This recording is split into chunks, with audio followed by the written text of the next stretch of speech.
Today's topic is scenario planning. This strategic tool will help us to recognize possible scenarios, utilizing the future of our dearest teammate Gustavo as an example.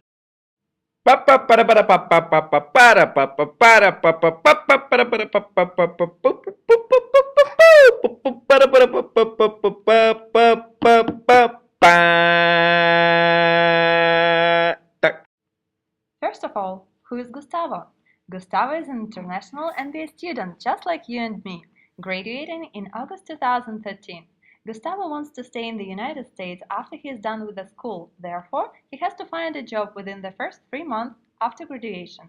Otherwise, he will most likely have to go back to Venezuela. So let's help Gustavo to recognize the possible scenarios of his future using this scenario planning tool. Step 1. Specify the scope of the planning and its time frame. In order to perform this step, we need to break it down into smaller parts, such as project justification, deliverables, and objectives. Let's apply those to Gustavo's case. Gustavo faces typical situation that many international students find themselves in after graduation. What we want to deliver is the possible scenarios of Gustavo's future for the next 3 months after graduation. Thus, the overall goal is to make Gustavo aware of the future scenarios that he could take actions now that would result in benefits for him in the future. Step 2. Develop a clear understanding, common departure point. Gustavo is an unemployed international MBA student from Venezuela on F1 visa, graduating in August 2013. He wants to stay in the United States, therefore he needs a job within the first 3 months after graduation. Otherwise, he will most likely have to go back to Venezuela. Step 3. Identify predetermined elements. The probability of those to occur equals to 100%. For example, world won't collapse, and Gustavo graduates in August 2013. Step 4. Identify the critical uncertainties in the environmental variables. There are 5 major variables that are critical: economic, technological, environmental, political, and social. Does it remind you of something? Yes, that is correct. The past analysis. So each variable includes multiple driving forces which don't depend on Gustavo but greatly influence his decisions. Let's look at each of them closer. Economic driving forces would include whether or not there is a financial crisis in both countries, what is the unemployment rate in the United States versus Venezuela, and is there a currency exchange restrictions, and so on.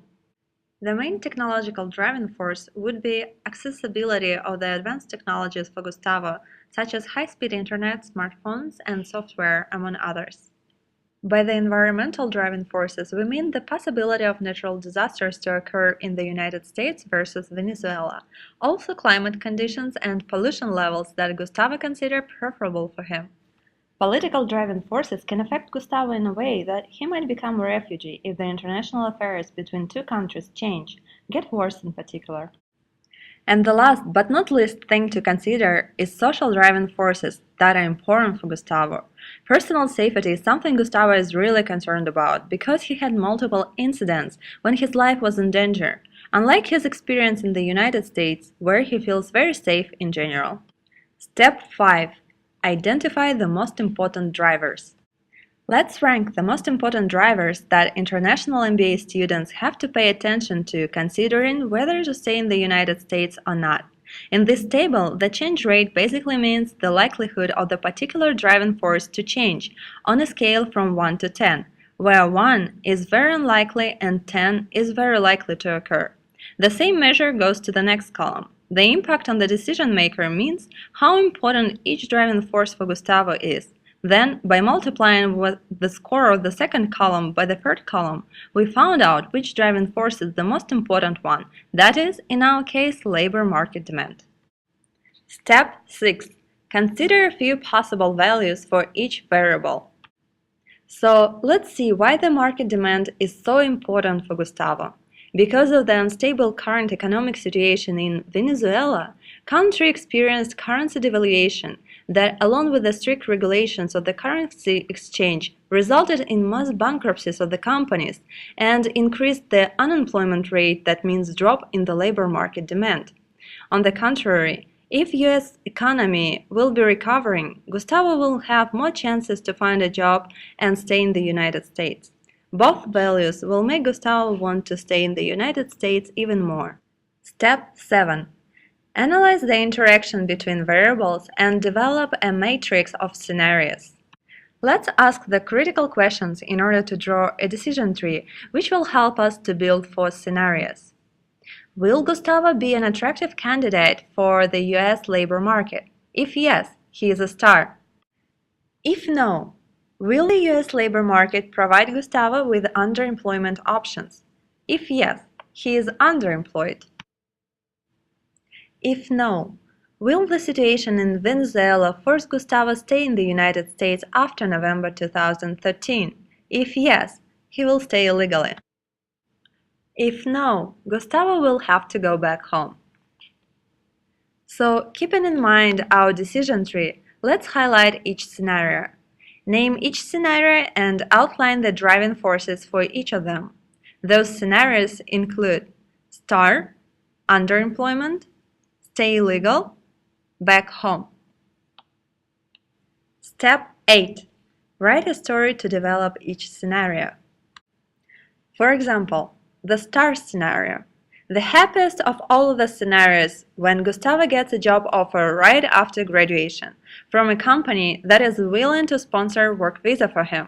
In this case, his life quality will be improved tremendously. Step 9.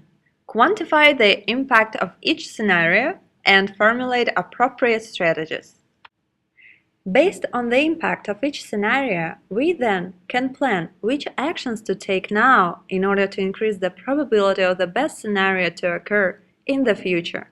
That is, to develop a strategy based on the diagnosis of the possible scenarios.